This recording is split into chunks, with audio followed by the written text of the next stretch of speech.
আসসালামু আলাইকুম। আশা করছি আপনারা সবাই ভালো আছেন, সুস্থ আছেন।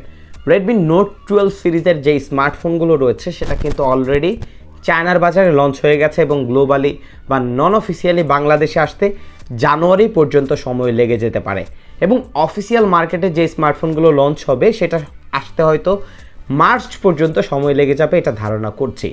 সো ভিউয়ার্স, আজ আমরা আলোচনা করব Redmi Note 12 সিরিজের Redmi Note 12 Pro সম্পর্কে। স্মার্টফোনটির মধ্যে কী কী স্পেসিফিকেশন থাকছে, স্মার্টফোনটি বাংলাদেশের বাজারে কেমন প্রাইস পয়েন্টে আসতে পারে অফিসিয়াল এবং নন অফিসিয়ালি, এবং স্মার্টফোনটির জন্য আপনি ওয়েট করবেন কিনা আজকের পুরো ভিডিওটি দেখলেই আপনি জানতে পারবেন।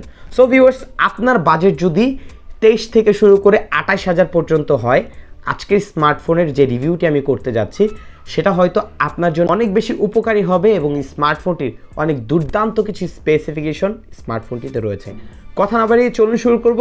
আপনারা দেখছেন জেকেটেক ভিডিও ইউটিউব চ্যানেল এবং ভিডিওটি যারা দেখছেন অবশ্যই অবশ্যই অবশ্যই লাইক করবেন।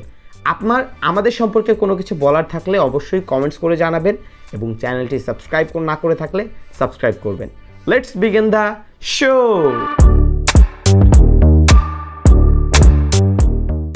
এটি হচ্ছে Redmi Note 10 Pro। ডিজাইনের কথা বলতে গেলে স্মার্টফোনটির যে ব্যাক প্যানেলের ডিজাইন আমরা দেখতে পাচ্ছি এটা কিন্তু পুরোপুরি ফ্ল্যাটের ডিজাইন করা হয়েছে, দেখতেও বেশ ভালো লাগছে। এবং এই স্মার্টফোনটির যদি ক্যামেরা বাম্পের দিকে তাকাই সেই ক্ষেত্রে আমরা কিন্তু রিয়েলমি স্মার্টফোনগুলোর সাথে অনেকটাই মিল দেখতে পাচ্ছি। এখানে কিছুটা পরিবর্তন নিয়ে আসার প্রয়োজন ছিল। এই স্মার্টফোনটির ওয়েট হচ্ছে 187 গ্রাম এবং এটার থিকনেস হচ্ছে 7.9 মিলিমিটার। এই স্মার্টফোনটির 4টি কালারে লঞ্চ করা হয়েছে এবং প্রতিটি কালারই দেখতে অসম্ভব সুন্দর। পোর্টস অ্যান্ড বাটনের কথা বলতে গেলে স্মার্টফোনটির রাইট প্যানেলে পেয়ে যাচ্ছেন সাইড মাউন্টেন ফিঙ্গারপ্রিন্ট সেন্সর এবং ভলিউম লকার। উপরের দিকে পেয়ে যাচ্ছেন হেডফোন পোর্ট, সেকেন্ডারি স্পিকার, রয়েছে নয়েজ ক্যান্সেলেশন মাইক্রোফোন এবং এয়ার ব্লাস্টার। নিচের দিকে পেয়ে যাচ্ছেন type C charging port, microphone port এবং সিম ট্রে পয়েন্ট। এবং এই স্মার্টফোনটির ফ্রন্ট প্যানেলে ইউজ করা হয়েছে একটি মিডল পাঞ্চ হোল ডিসপ্লে। ডিসপ্লের ক্ষেত্রে স্মার্টফোনটিতে আমরা দেখতে পাচ্ছি 6.67 ইঞ্চির ওলেড প্যানেলের একটি ডিসপ্লে এবং এখানে হায়ার রিফ্রেশ রেট থাকছে 120 হার্টস, রেজলিউশন থাকছে 1080x2400 পিক্সেল, যার পিপিআই ডেন্সিটি রয়েছে 395 এবং এখানে আপ টু 900 নিটসের পিক ব্রাইটনেস রয়েছে। তো ভিউয়ার্স, বুঝতেই পারছেন এই স্মার্টফোনটি সানলাইট, আউটডোর, ইনডোর সব জায়গাতেই খুবই কমফোর্টেবলি ইউজ করতে পারবেন। ব্রাইটনেস জনিত কোনো ইস্যু আপনাকে ফেস করতে হবে না। পারফরমেন্সের ক্ষেত্রে স্মার্টফোনটিতে রয়েছে Android 12 এবং MIUI 13 এবং এই স্মার্টফোনটি টোটাল দুটি ভেরিয়েন্টে বাংলাদেশে অ্যাভেলেবেল হতে পারে, 6GB 128GB এবং 8GB 128GB। বাংলাদেশি নন অফিসিয়াল এই স্মার্টফোনটি প্রাইস হতে পারে 6GB 128GB 24,000 টাকা এবং 8GB 128GB 26 থেকে 27,000 টাকা। এবং অফিসিয়ালি যদি এই স্মার্টফোনটি বাংলাদেশের বাজারে লঞ্চ হয় সেই ক্ষেত্রে প্রাইস আরও কিছুটা বেশি হতে পারে। সো ভিউয়ার্স, আপনারা যারা ভিডিওটি দেখছেন আশা করছি ভিডিওতে লাইক করে যাবেন, কমেন্টস করবেন এবং শেয়ার করতে ভুলবেন না।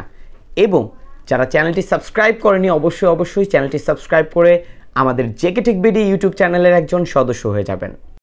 ক্যামেরার ক্ষেত্রে স্মার্টফোনটির রিয়ার প্যানেলে ট্রিপল ক্যামেরা রয়েছে, যার মেইন ক্যামেরাটি 50 megapixel with OIS, 8 megapixel ultra wide lens এবং 2 মেগাপিক্সেল একটি ম্যাক্রো সেন্সর। ভিডিওর ক্ষেত্রে এই স্মার্টফোনটি থেকে আপনারা 4K 30 FPS এবং 1080pতে সর্বোচ্চ 120 FPS ভিডিও রেকর্ড করতে পারবেন এবং স্মার্টফোনটির ফ্রন্ট ক্যামেরা পেয়ে যাবেন 16 মেগাপিক্সেল এবং এখানেও আপনারা 60 FPS ভিডিও রেকর্ড করার সুবিধা পাচ্ছেন। এবং আমরা যদি ক্যামেরা সেটআপের কথা বলি, এখানে যে ক্যামেরা সেটআপ আমরা দেখতে পাচ্ছি সেটা আমার কাছে বেশ ভালো লেগেছে এবং এই প্রাইসে যদি এই স্মার্টফোনগুলো চলে আসে আশা করছি এখান থেকে একটা ভালো আউটপুট আমরা পাবো। এবং ক্যামেরা ইউআইতে HDR, পোর্ট্রেট, প্যানোরামা এছাড়াও প্রো মুড রয়েছে, সব ধরনের মুডগুলো অ্যাভেলেবেল পেয়ে যাবেন। ব্যাটারির ক্ষেত্রে স্মার্টফোনটিতে পেয়ে যাবেন 5000 mAh-এর একটি লার্জ ব্যাটারি এবং যেহেতু 6 ন্যানোমিটার আর্কিটেকচারে বিল্ড করা একটি চিপসেট এখানে ইউজ করা হয়েছে, সেই অনুযায়ী স্মার্টফোনটি থেকে অনায়াসে 1.5 দিনের মতো ব্যাটারি ব্যাকআপ পেয়ে যাবেন যারা নর্মাল ইউজার রয়েছেন। এবং যারা গেমার রয়েছেন আশা করছি স্মার্টফোনটির মধ্যে 5 ঘন্টার মতো টানা SOT বা স্ক্রিন অন টাইম পাবেন, এটা আমি আশা করছি। এবং এখানে রয়েছে 67 ওয়াটের একটি ফাস্ট চার্জার, যেটা দিয়ে আপনি 46 মিনিটে স্মার্টফোনটিকে ফুল চার্জ করে নিতে পারবেন। ভিউয়ার্স, আপনারা যারা পুরো ভিডিওটি দেখেছেন, নোট 12 সিরিজে কী কী স্মার্টফোন আসতে যাচ্ছে সেটা সম্পর্কে একটি বেসিক ধারণা পেয়ে গেছেন। বাট বাংলাদেশের মার্কেটে আমার মনে হচ্ছে officially note 12 5G, note 12 pro plus এবং নোট 12 প্রো এই তিনটি স্মার্টফোন আসতে পারে। বাট বাদবাকি যে স্মার্টফোনগুলো রয়েছে সেটা আপনি নন অফিসিয়াল মার্কেটে পেয়ে যাবেন। এবং বাংলাদেশে অফিসিয়ালি যদি স্মার্টফোনগুলো আসে, আশা করছি এটা বেটার ভ্যালু ফর মানি হবে এবং স্পেসিফিকেশনে কোনো প্রকার পরিবর্তন হবে না, যেটা আমরা পূর্বে নোট 11 সিরিজে দেখেছি। চায়নার বাজারে যেটা লঞ্চ হয়েছিল, বাট ইন্ডিয়ান মার্কেট এবং বাংলাদেশে অফিসিয়ালি যেটা এসেছে সেই ক্ষেত্রে স্পেসিফিকেশনের পরিবর্তন ছিল। বাট এটার স্পেসিফিকেশন আমরা দেখেছি, মোটামুটি আমার কাছে বেশ ভালো লেগেছে। আশা করছি আপনাদেরও ভালো লাগবে। যারা ভিডিওটি দেখেছেন, ভিডিওতে লাইক করবেন, কমেন্টস করবেন এবং শেয়ার করতে ভুলবেন না।